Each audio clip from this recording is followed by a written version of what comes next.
with just a surface read, this gospel passage appears to tell rather a simple story, the miracle of Christ feeding the 5,000, really the 5,000 plus.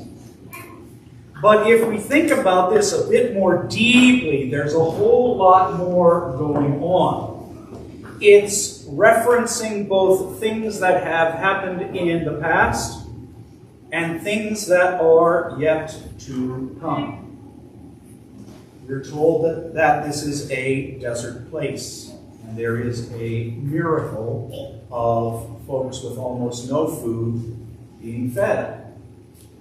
Well, one of the echoes that's going on here is the miracle of God feeding the Israelites with manna in the desert during the Exodus, when without food, God provides them food.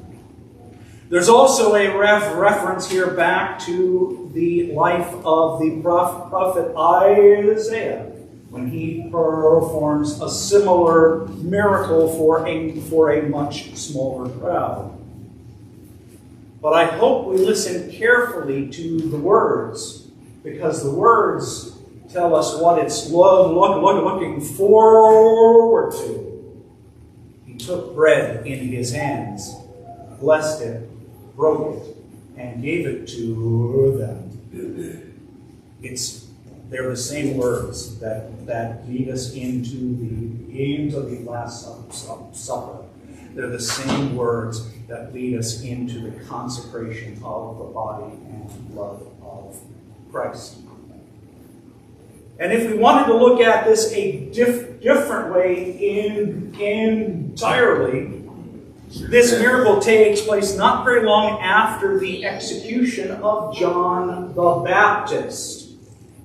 And if we want to think about these two experiences, because both of them take place in the course of a meal. One of them takes place in a royal palace, filled with sumptuous food, and I presume wonderful clothes, and a bit of lewd behavior.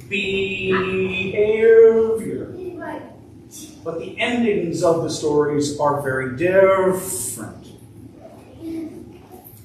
The feast in Herod's house ends with the murder of John the Baptist.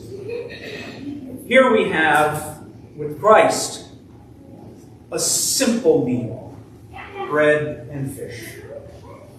It takes place outside. The people are asked to sit down on the ground.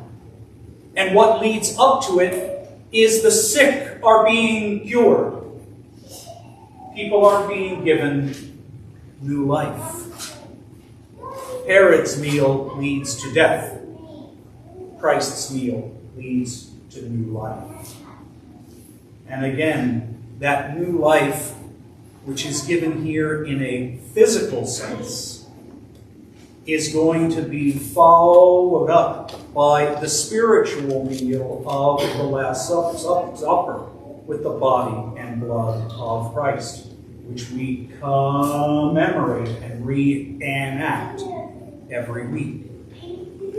That meal gives us spiritual life. That meal is meant to bring us closer and closer to God, to lead us ever more deeply into the mystery of His will for mankind and for each and every one of us.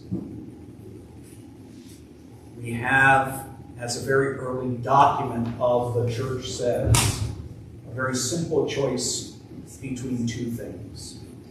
We have a choice between death and life. And I hope that when each of us is presented with that choice, we choose the path that leads with Christ and to Christ and towards life everlasting. Jesus Christ be glory, both now and ever, and in the ages of ages. Amen.